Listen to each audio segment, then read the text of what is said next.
Jetzt den Los. Gibt hier noch einmal eine neue Bestzeit. Unglaublich weit draußen war er hier und schöne Linie findet er in die Westkurve hinein. Luis Pampa. So, ich halte jetzt das Mikro ans Funkgerät, damit Sie die Punkte live hören, meine Damen und Herren. Wenn die Durchsage kommt, dann sind Sie ja live dabei.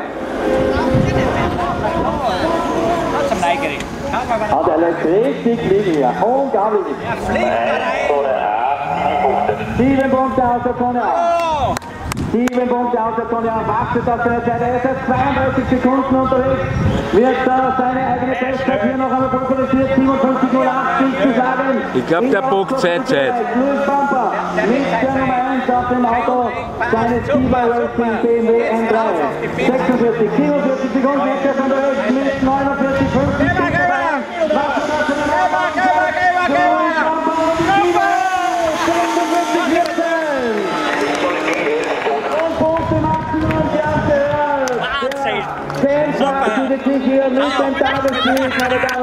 Super! Ein würdiger